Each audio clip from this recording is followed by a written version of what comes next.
Rory McEwen has been a very influential painter in botanical art. He didn't really consider himself to be a botanical artist, but his work was wonderfully accurate, and it inspired a lot of people to look more carefully at plants and become botanical artists. This is called Upper Club, Eton, 1979. And he named his leaf portraits from where he found them. And I actually have another leaf by him, a ginkgo leaf. And they're all labelled in this rather strange way.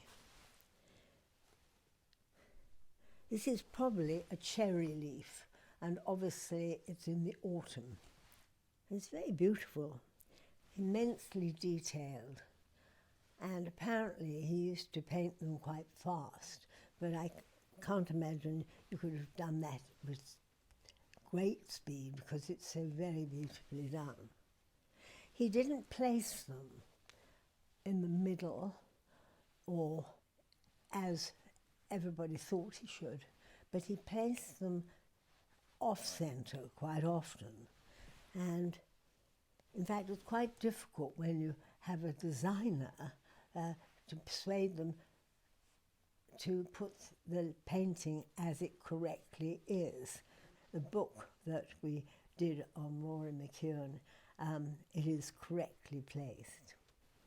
It's quite beautiful in its detail, and I think it's his studies of leaves started a whole new appreciation of leaves, obviously especially autumn leaves, because you get these intriguing colours, but also other leaves, just leaves which were nearly all entering the end of their life.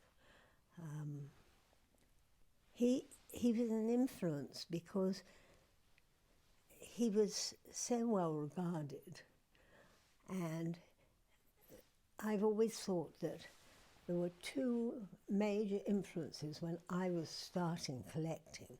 One was Margaret Mee, who was interested in recording and giving an atmosphere of where she had found plants in the Amazon and showing the flowers, while Rory McEwen was more interested in extraordinary detail and a whole different approach to painting, with a meticulousness which is quite beautiful, and his work's been much admired.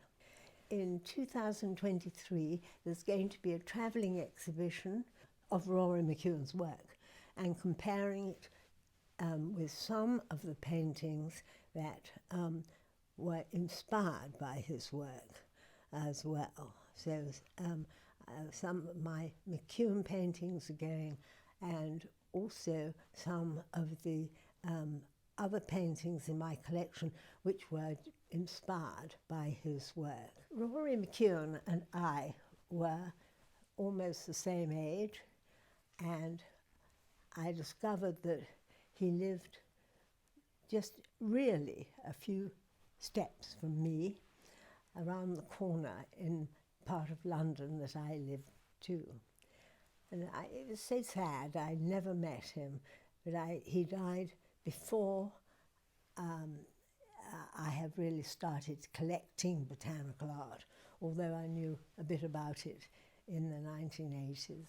This is the book that we published for the exhibition that we had of McEwen in the Shirley Sherwood gallery. And I think it's probably going to be used, or some parts of it are going to be used, for the next roving exhibition in the States.